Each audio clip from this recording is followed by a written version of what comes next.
Funny how the man she left me for is about to teach you who I really am. Those were the last words I expected to hear in my own head as I stood outside the Grand Regent Hotel, watching my wife step out of a black Mercedes with another man's hand resting comfortably against the small of her back. The October air carried that familiar bite that settles over downtown Chicago after sunset, crisp enough to make people pull their coats tighter, but not cold enough to hide the warmth of expensive laughter spilling through the ballroom doors. Melissa never looked back. She wore the emerald dress we had picked together 6 months earlier for an anniversary dinner we never took, because she claimed work came first. Tonight she wore it for Richard Bennett instead, the wealthy executive everyone at Halcyon Dynamics admired, the man whose picture appeared in business magazines, the man she believed represented everything I never could. I adjusted the cuff of my charcoal suit and watched photographers snap pictures as if they were documenting royalty. Melissa smiled the way she used to smile at me years ago, before promotions, before executive retreats, before conversations became calendars and invoices instead of dreams. She looked happier standing beside Richard than she had looked beside me in a very long time. Strange how heartbreak rarely announces itself with shouting. Sometimes it arrives wearing a tailored tuxedo and polished Italian shoes. My name is Ethan Caldwell. I'm 42 years old, born in Ohio, living in Chicago for nearly 2 decades. Most people who met me would probably describe me as forgettable, quiet, polite, the kind of man who thanks waiters, tips generously, and never interrupts anyone speaking. If they looked closer, they'd notice my watch wasn't flashy, my car wasn't exotic, and my clothes were expensive only because they lasted forever. Melissa used to joke that I dressed like an accountant who forgot how to have fun. Maybe she was right. Or maybe I had simply stopped caring about impressing people who judged success by what was parked in the valet line. 7 years of marriage teaches you the difference between appearances and foundations. Or, at least it should. Somewhere along the way, Melissa stopped seeing the foundation. She only saw the glass tower someone else was standing on. Richard Bennett fit perfectly into that picture. 6'2", silver-haired, confident enough to make every room feel like his office. The newspapers called him a visionary. Employees called him brilliant. Investors called him reliable. Melissa called him inspiring. I overheard that word months ago during one of her late-night phone calls that she insisted was strictly business. I wanted to believe her because trusting someone is easier than rebuilding your entire life from scratch. Looking back now, trust wasn't what blinded me. Hope was. The ballroom doors opened again as another wave of executives entered beneath crystal chandeliers glowing like tiny constellations. Waiters floated between guests carrying trays of sparkling water and champagne, while a jazz trio played softly somewhere beyond the marble lobby. Every conversation sounded polished. Every smile looked rehearsed. Success has its own soundtrack. I stepped inside without announcing myself. No one stopped me. No one questioned why I belonged there. Most people never notice the quiet man walking beside them.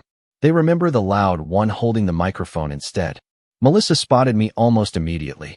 Her smile disappeared for exactly 1 second before returning, only this time colder, practiced, almost professional. She leaned toward Richard and whispered something that made him chuckle. Together they walked toward me with the relaxed confidence of 2 people convinced the evening already belonged to them. Richard extended his hand first. "You must be Ethan," he said warmly. "I've heard so much about you." I accepted the handshake. Firm grip. Steady eye contact. Nothing unusual. Only the good parts, I hope. I answered. Melissa laughed softly. Richard appreciates honesty. The sentence landed with more weight than she realized. Honesty. Interesting choice of word. Richard smiled politely, completely unaware of the invisible history standing between the 3 of us. Melissa folded her arms and tilted her head slightly. "Ethan, you didn't have to come.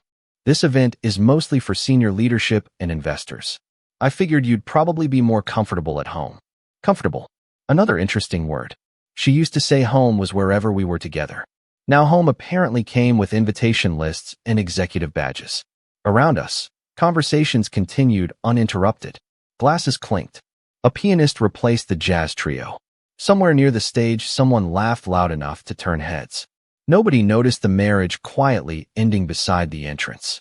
I looked at Melissa, really looked at her, and realized something I should have admitted months earlier. She wasn't trying to hurt me anymore. She had already decided I no longer mattered.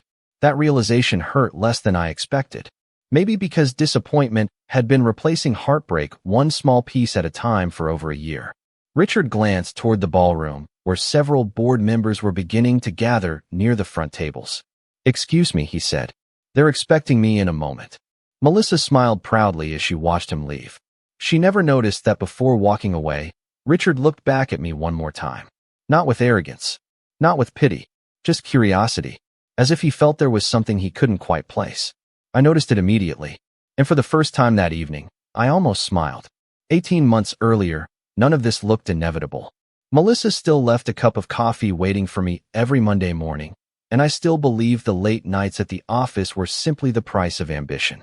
Halcyon Dynamics had just announced a major expansion across the Midwest, and Melissa had earned a promotion that everyone said she deserved. I celebrated her success without hesitation because that is what partners are supposed to do. We opened a bottle of sparkling cider on our back porch, laughed about the tiny apartment where we had started our marriage, and promised each other that success would never change who we were. I believed every word of that promise. Looking back now, promises rarely disappear all at once. They fade quietly, one small compromise at a time. The first change seemed harmless. Melissa began attending executive dinners that spouses were not invited to. Then came weekend leadership retreats, networking breakfasts, and charity galas. Her calendar slowly filled while ours slowly disappeared.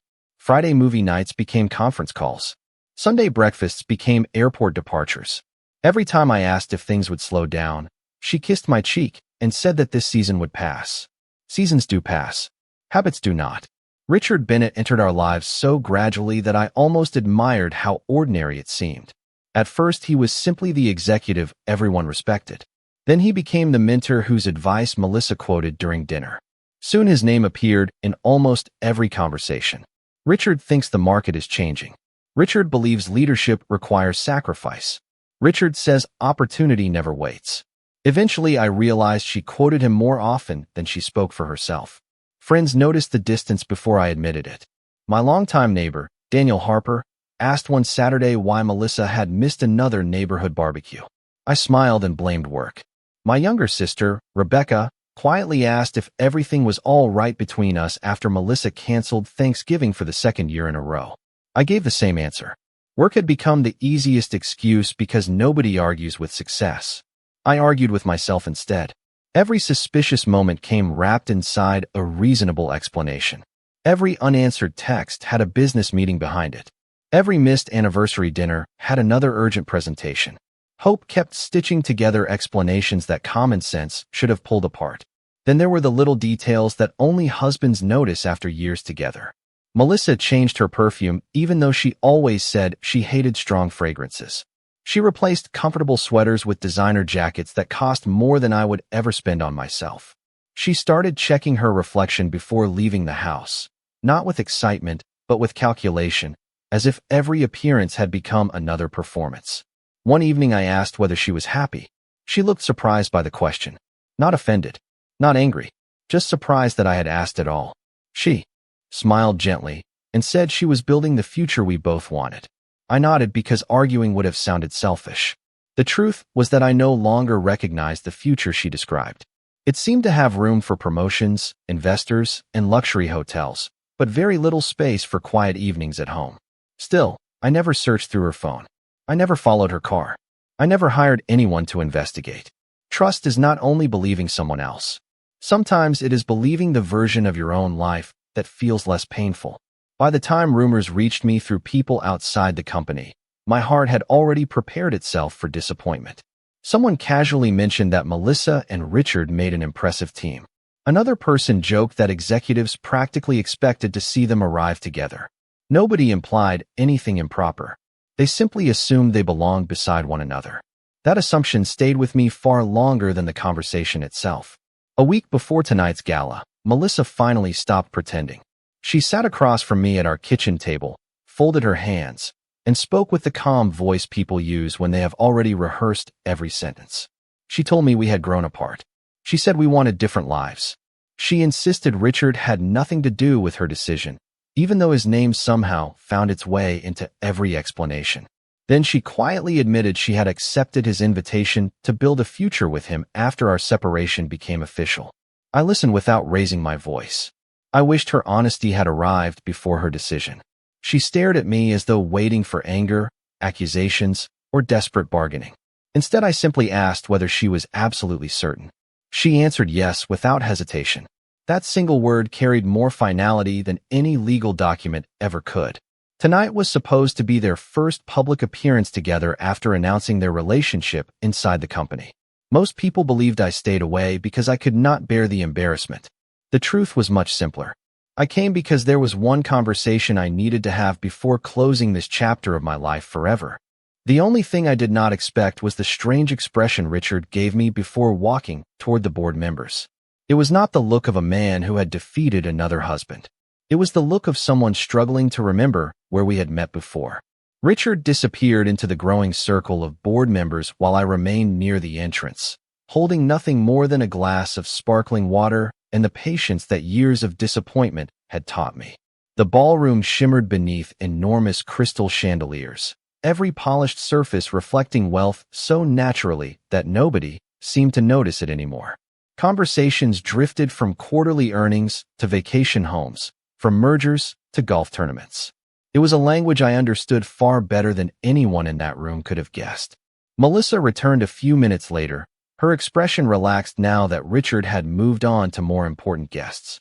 She looked at me with the quiet confidence of someone convinced the story had already ended. "You really should not have come," she said softly. "This is awkward for everyone." I smiled politely. "Only if someone decides to make it awkward." She folded her arms and glanced around to make sure nobody important was listening. "Ethan, I do not want a night to become emotional. We both need to move forward."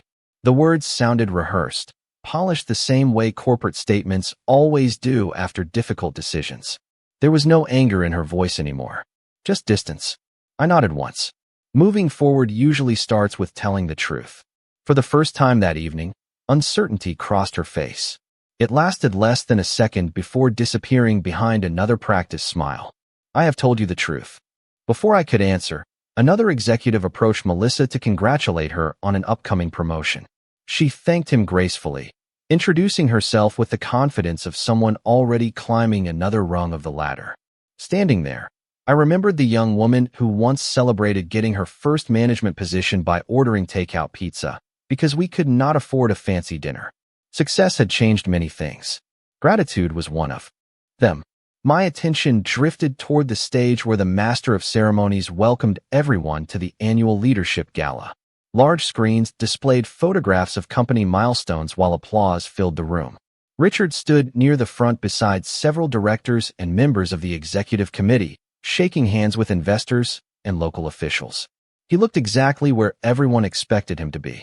Yet every few moments his eyes wandered across the ballroom until they found me again. Each glance lasted only a heartbeat, but I noticed them all. Something continued bothering him. It reminded me of someone trying to remember the final piece of a puzzle. Daniel Harper's words floated back into my mind from months earlier. The people who chase titles usually forget who built the table they are sitting at. At the time I laughed because it sounded like one of his old neighborhood sayings. Tonight it carried a different weight.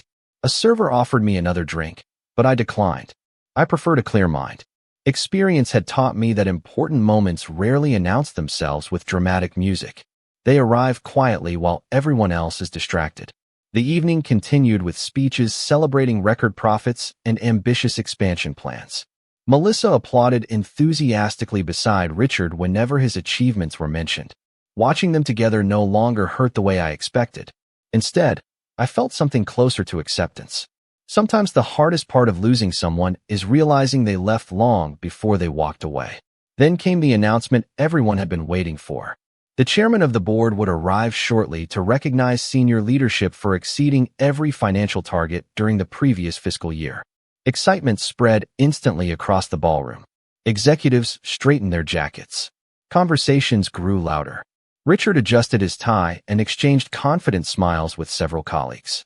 Melissa leaned closer to him, clearly proud to stand beside the company's rising star. One of the vice presidents walked over carrying a tablet and quietly whispered something into Richard's ear. His expression changed almost immediately. The confidence remained, but beneath it appeared genuine surprise. He asked a brief question. The vice president nodded. Richard slowly turned his head toward the entrance of the ballroom. Toward me. This time he did not look curious. He looked concerned. He excused himself from the group without explanation and began walking across the room. Melissa watched him with a puzzled smile before following several steps behind.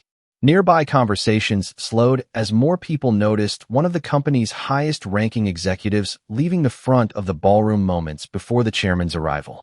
Richard stopped only a few feet away from me. For several long seconds, neither of us spoke. His eyes searched my face as though confirming something he could hardly believe. Then he looked down briefly, took a careful breath, and said in a quieter voice than before, "Have we met somewhere before?" I answered honestly, "Yes, several years ago." Very briefly. His forehead tightened as memory continued struggling against time. "Boston?" he asked. I shook my head. "No. New York." Another shake of my head. His breathing slowed. Around us, Melissa finally caught up, looking from him to me with growing confusion. "Richard," she said gently, "is everything all right?" He did not answer her immediately. Instead, he continued looking directly at me, and I could almost see the exact moment recognition finally reached him. Richard's eyes never left mine. The noise of the ballroom seemed to drift farther away with every passing second until all I could hear was the quiet rhythm of the pianist somewhere near the stage. Melissa looked from his face to mine, waiting for someone to explain what was happening. Richard opened his mouth, closed it again, then took one slow breath. "The Caldwell Foundation," he said almost to himself. "That leadership summit in Denver." I nodded once. 5 years ago. The memory settled over him like the final piece of a puzzle sliding into place. His posture changed almost imperceptibly. The relaxed confidence that had carried him through the evening gave way to careful professionalism. Melissa frowned. "Richard, what are you talking about?" He did not answer immediately. Instead, he looked at me with the expression of a man replaying an old conversation in his mind. "I remember now," he said quietly. "You attended the summit without any introduction. You sat through every presentation without saying much." I smiled faintly. Listening usually teaches more than speaking. His face tightened with embarrassment. "At the closing dinner." I finished the sentence for him. "You asked why the chairman insisted on waiting for one late guest before approving the investment package." Richard gave a slow nod. "Then he introduced you." Melissa stared at both of us as though we had suddenly started speaking another language. "Investment package?" she asked. "Richard, what is he talking about?" Before he could answer, the master of ceremonies announced that the chairman's motorcade had arrived outside the hotel. Applause echoed across the ballroom as executives instinctively turned toward the entrance near the stage. Richard looked in that direction, then back at me. For the first time since I had met him, uncertainty replaced confidence in his eyes. "I honestly did not recognize you," he said. "I should have." I shrugged gently. "There was no reason you would." It was the truth. I had spent years making sure photographs of me rarely appeared in business magazines or financial news. Public attention attracts admiration, criticism, and endless assumptions. Privacy had always seemed like the better investment. Melissa stepped closer to Richard. "Can someone please tell me what is happening?" Her voice remained calm, but I could hear the first crack beneath it. Richard hesitated. He looked as though he wanted to answer, while simultaneously wishing the conversation had never begun. "Melissa," he finally said, "there are people in this industry who prefer to stay out of the spotlight." She blinked. "What does that have to do with Ethan?" He looked at me again before replying. "Sometimes they are the ones holding the spotlight." She laughed softly, convinced there had to be some misunderstanding. "Richard, Ethan is an ordinary."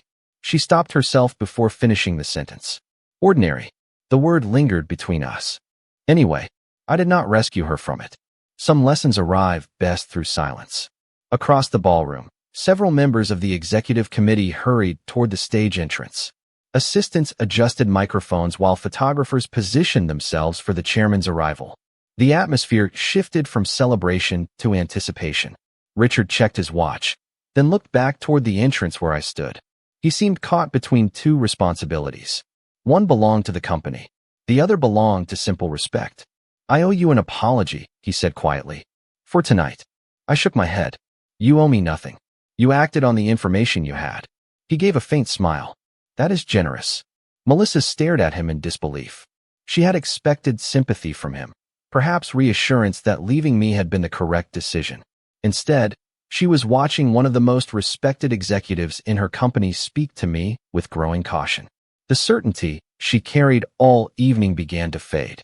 "Richard," she asked carefully, "have you two actually worked together before?" He answered without taking his eyes off me. "Not directly." Another pause. "But everyone at my level knows the Caldwell Foundation." Her forehead tightened. I could almost see her searching through years of conversations, trying to remember whether I had ever mentioned the charitable organization whose name occasionally appeared in national business journals. I had, more than once. She simply assumed I donated to it because I admired its work. I never corrected her assumption because she never asked another question. The chairman entered the ballroom at that exact moment, surrounded by several board members and greeted with enthusiastic applause. Every executive immediately turned toward the stage. Every executive except Richard Bennett. He remained standing exactly where he was, still facing me, as though the most important person in the room had not just arrived. Melissa noticed that too. Confusion slowly gave way to something much deeper. For the first time since she decided to leave our marriage, she looked at me not with pity, disappointment, or distance, but with genuine uncertainty about how much she had never truly known. The applause rolled across the ballroom like a slow wave as the chairman reached the stage, but Richard Bennett still had not moved. That alone caught the attention of several executives standing nearby. Men and women who spent their careers reading body language immediately noticed that one of the company's highest-ranking leaders had chosen to remain at the back of the room instead of greeting the chairman. Melissa noticed it too. Her eyes shifted between Richard, the stage, and me, trying to solve a puzzle that no longer fit the picture she had built in her mind. Richard finally cleared his throat. "I need to introduce myself properly," he said in a voice much quieter than before. "Richard Bennett, Executive Director of Strategic Operations." I almost smiled. "We already met." He nodded once. "Yes, but last time I introduced myself as someone hoping to earn your confidence. Tonight I forgot that." Melissa stared at him in disbelief. "Richard, what are you saying?" He hesitated before answering. 5 years ago, our expansion into the Midwest almost failed before it even began. Traditional financing disappeared during the final negotiations. The board believed the project was finished. Melissa frowned. "I remember hearing about that during orientation." Richard continued without looking away from me. "It survived because a private foundation stepped in with long-term capital and strict governance requirements. Without that decision, Halcyon Dynamics would not have opened half the regional offices it has today." Melissa slowly turned toward me. "The Caldwell Foundation," she whispered, remembering the name from moments earlier. I gave a small nod, but said nothing. Richard continued speaking carefully, almost as though he were giving testimony instead of making conversation. "The foundation never asked for publicity. They only requested transparency, responsible growth, and independent oversight. Most employees never learned who established it." Melissa's expression changed again. The confidence that had surrounded her all evening was disappearing piece by piece. "Ethan," she said softly, "you never told me." I answered honestly. "You never asked." The sentence was not meant to wound her. It was simply true. During the early years of our marriage, she often asked about my meetings, my travel schedule, and the nonprofit work that occasionally took me out of state. Later, those conversations slowly disappeared. My calendar became background noise while hers became the center of every evening. Curiosity faded before trust did. Richard glanced toward the stage where the chairman had begun thanking employees for another record year. His attention returned to me almost immediately. "Your presentation in Denver stayed with me," he admitted. "You said the strongest leaders are the ones nobody notices until difficult days arrive." I remembered saying those words during a closed leadership session attended by fewer than 20 executives. The meeting had never been recorded. I had assumed everyone forgot it years ago. Apparently one person had not. Melissa looked almost unsettled. "Presentation?" she repeated. "You told me those business trips were nonprofit conferences."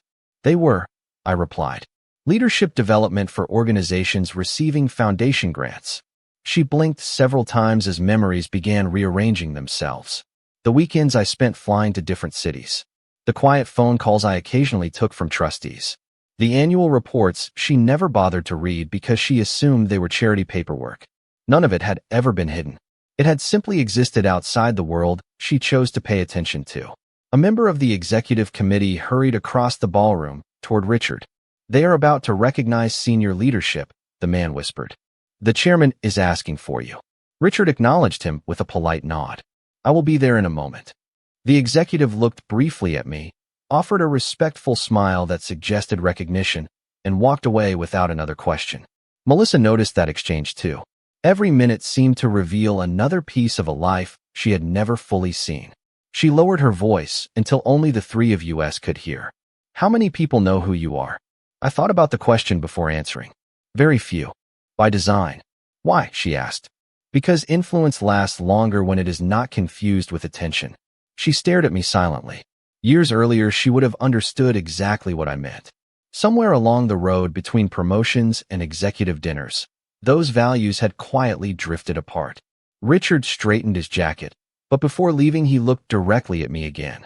"There is something else you should know," he said carefully. "The chairman requested a private meeting before tonight's event. I assumed it concerned next year's expansion strategy." He paused briefly. "Now I think I understand why he insisted that the meeting could not begin until every invited guest had arrived." I looked toward the stage where the chairman had just finished his opening remarks and was scanning the ballroom as though searching for someone. A second later, our eyes met across the crowded room. The chairman held my gaze for only a moment before offering the smallest nod, the kind exchanged between people who had spent years building trust without needing an audience to witness it. Then he stepped away from the podium and quietly said something to the woman standing beside him. Her eyes immediately swept across the ballroom until they settled on me. Within seconds, a subtle movement spread through the executive team. Nobody rushed. Nobody pointed. But several senior leaders shifted their attention toward the back of the room. Richard noticed it first. He took one respectful step to the side, almost instinctively clearing space beside me. Melissa looked completely lost now. She followed every glance, every quiet exchange, searching for an explanation that still refused to come. "Ethan," she asked carefully, "what is happening?" I answered in the calmest voice I could manage. "Nothing unusual." She almost laughed. "Nothing about this is normal." Before I could respond, the master of ceremonies paused the program. "Ladies and gentlemen," he announced, "before we continue recognizing this year's leadership achievements, Chairman Charles Whitmore would like to acknowledge a guest whose guidance has quietly shaped our company for many years." A polite round of applause echoed through the ballroom. Most people assumed another retired executive was about to be introduced. Some glanced toward the front tables where former board members usually sat. Instead, Chairman Whitmore stepped away from the microphone entirely and began walking through the crowd. Conversations stopped one by one as people turned to follow him. Expensive shoes crossed polished marble floors without hurry. Every camera in the room slowly pivoted in the same direction. Melissa watched him approach us with growing disbelief. Richard straightened his shoulders, but unlike earlier in the evening, his confidence had transformed into respectful anticipation. The chairman finally stopped a few feet in front of me. His smile carried the warmth of an old friendship rather than corporate formality. "Ethan," he said, extending both hands, "I was beginning to wonder whether you planned on slipping out before saying hello." I accepted his handshake. "You know I have never enjoyed standing in front of crowds." He laughed softly. "That has always been your greatest weakness as a businessman and your greatest strength as a leader." The ballroom had become so quiet that even the distant clink of silverware sounded unusually loud. Melissa stared at the chairman, then at me, unable to process what she was seeing. Chairman Whitmore turned slightly toward the surrounding executives.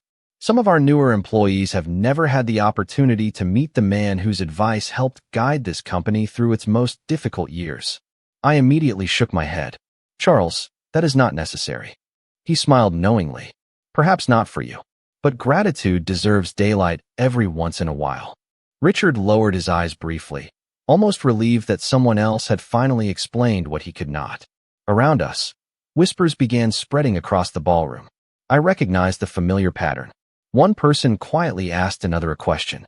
That person answered with surprised eyes. The answer traveled farther than the question ever had. Melissa remained completely still. I could almost hear the memories rearranging themselves inside her mind. Every unexplained business trip, every invitation I politely declined, every evening I chose privacy over publicity. None of those moments had been secrets. They simply belonged to a world she stopped noticing. Chairman Whitmore rested one hand lightly on my shoulder.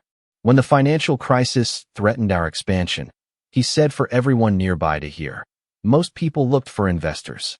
Ethan reminded us to protect our values before protecting our balance sheet. That decision changed this company's future. Nobody applauded immediately. The silence carried more weight than applause ever could. It was the silence of people realizing they had misunderstood someone standing in front of them all evening. Richard finally spoke. "Sir," he said with complete sincerity, "I owe you far more respect than I showed when we first spoke tonight. I hope you will accept my apology." The single word hung in the air with astonishing clarity. "Sir." Melissa closed her eyes for just a fraction of a second, as though the sound itself had knocked the certainty out of her. Earlier that evening, she had walked proudly beside the man she believed stood above everyone else in the room. Now that same man was addressing her husband with unmistakable respect. She looked at Richard, searching for reassurance that this was somehow a misunderstanding. He offered none. His expression made it painfully clear that there had never been a mistake. Only a truth that arrived much later than anyone expected. For several long seconds, nobody spoke. The ballroom remained wrapped in a silence that felt heavier than every speech delivered that evening. It was remarkable how quickly certainty could disappear.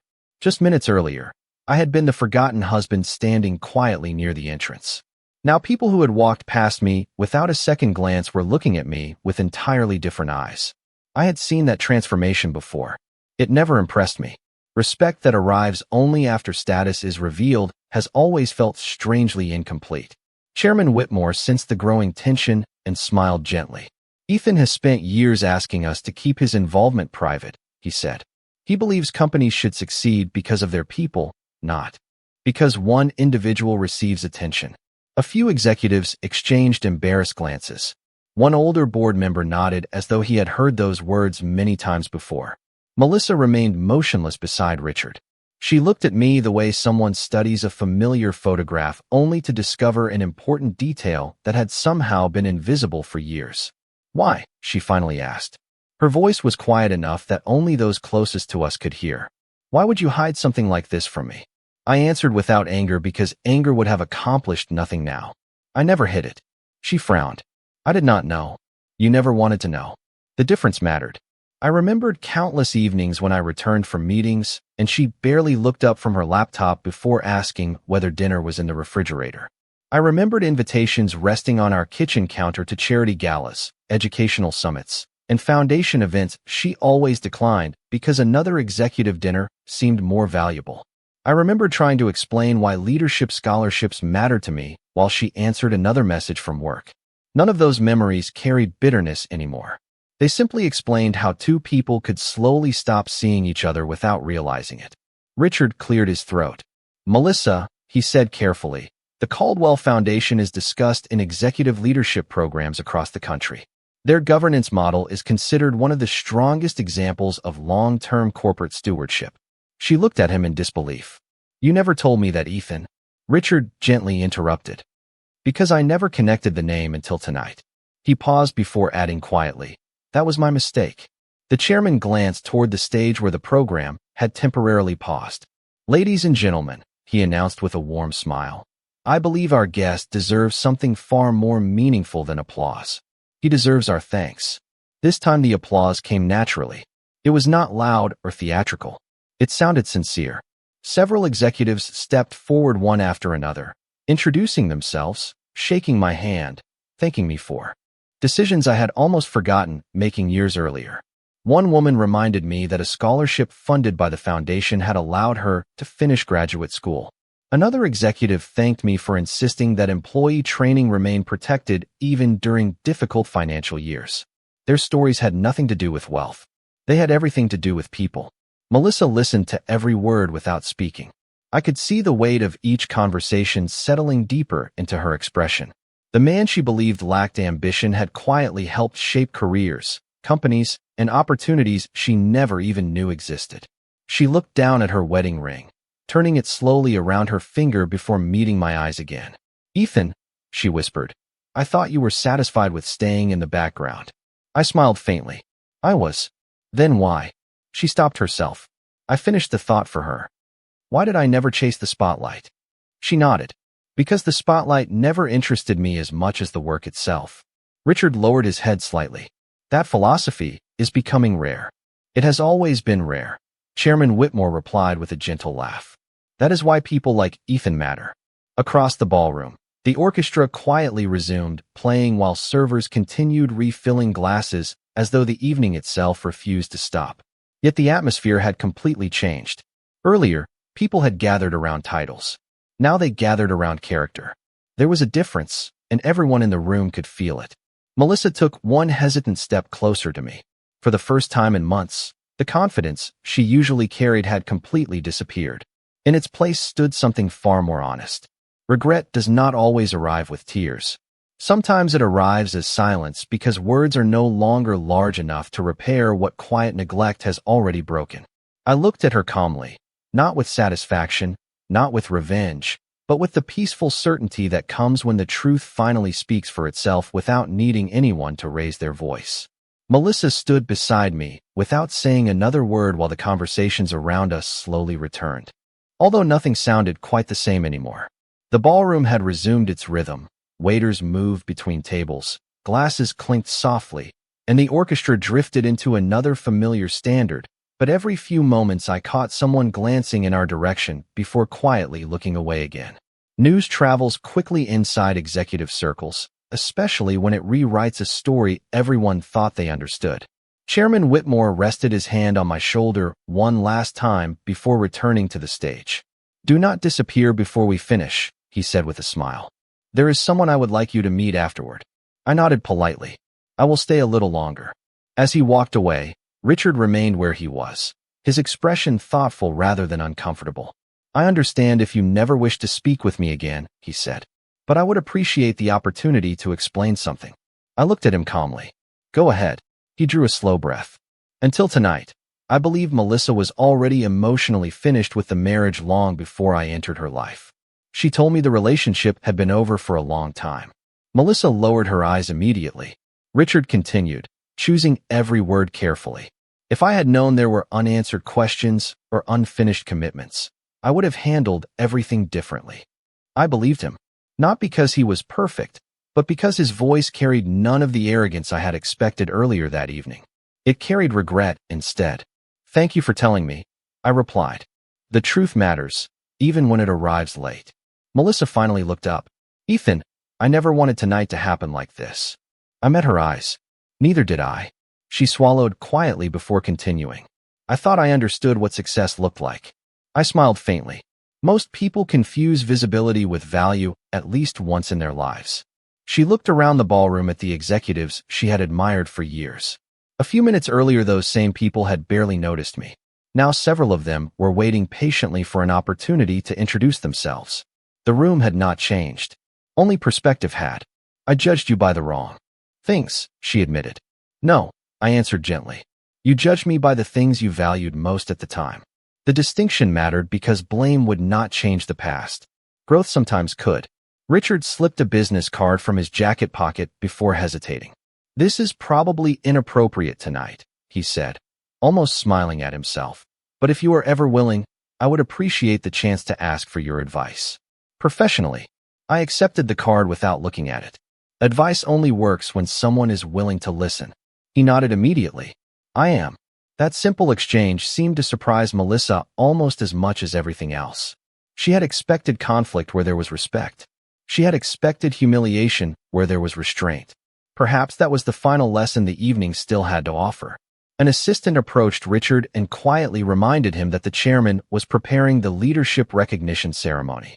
Richard excused himself with another respectful nod before walking toward the stage. This time, before turning away, he said clearly enough for Melissa to hear, "Good evening, sir." The word no longer sounded dramatic. It sounded natural. Melissa watched him leave, then slowly turned back toward me. "Do you still wear the old leather notebook?" she asked unexpectedly. The question caught me off guard because I had almost forgotten it. "Yes," I answered. "Why?" A sad smile crossed her face. You used to write one sentence after every meeting. You always said that if you learned one honest lesson each day, the day was never wasted.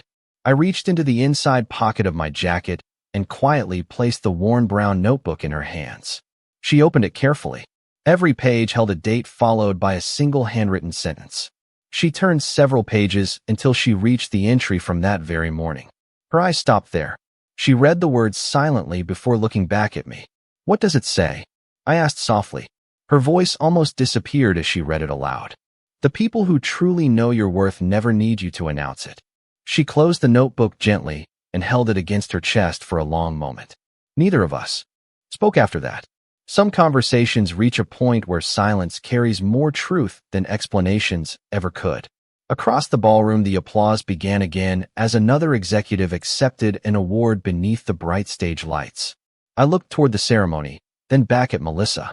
For the first time in many months, I realized I no longer felt the need to prove anything to anyone.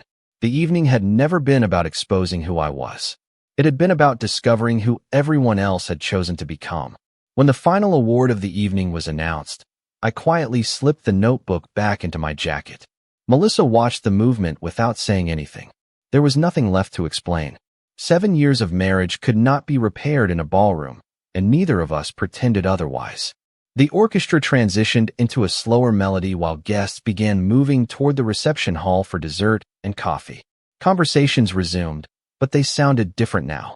They carried less certainty and more curiosity. A few executives stopped me on the way across the room, thanking me for decisions made years earlier that had protected jobs during difficult markets. One man introduced his daughter, explaining that a scholarship funded through the foundation had allowed her to become the first engineer in their family. Another woman smiled as she recalled a leadership seminar where one sentence had changed how she managed her entire department. None of them mentioned wealth. None of them asked about investments. They spoke about people. That had always been the point.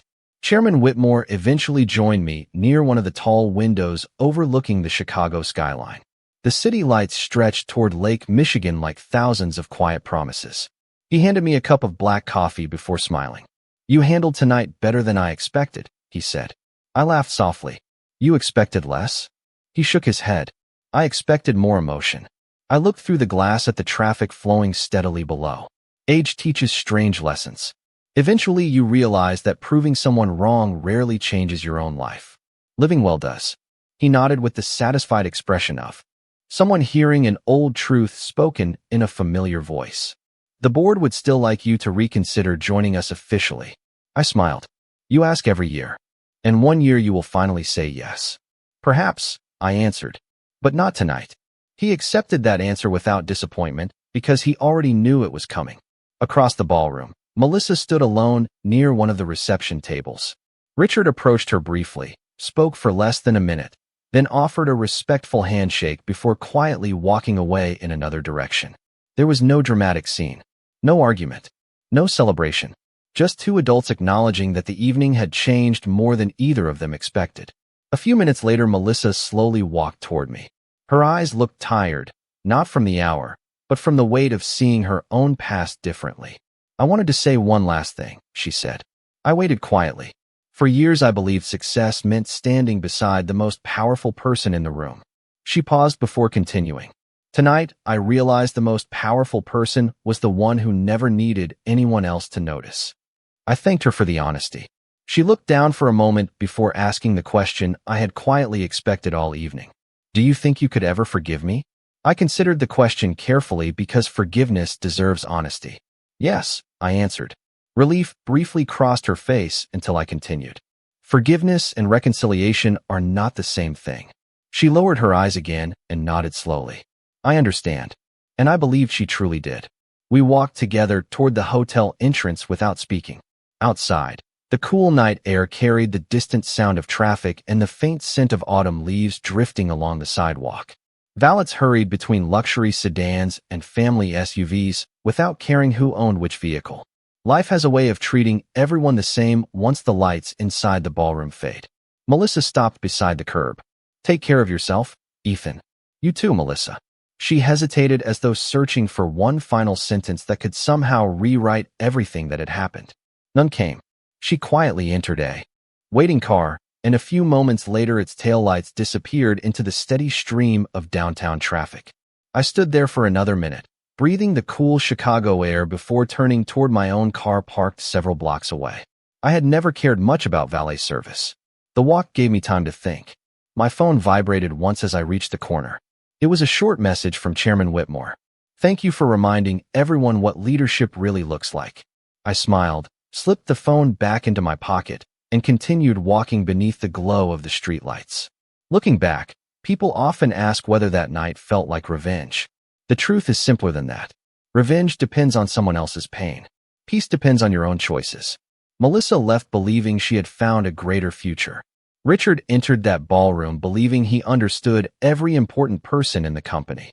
I walked in carrying nothing except the quiet certainty of knowing who I had always been. By the end of the evening, only one of those things remained unchanged. Titles fade. Wealth rises and falls. Public admiration moves from one face to another with astonishing speed. Character is slower. It is built in ordinary moments when nobody is watching, strengthened by choices that rarely make headlines, and revealed only when life quietly removes every illusion. That was the lesson I carried home that night, and it was worth far more than anything money could ever buy.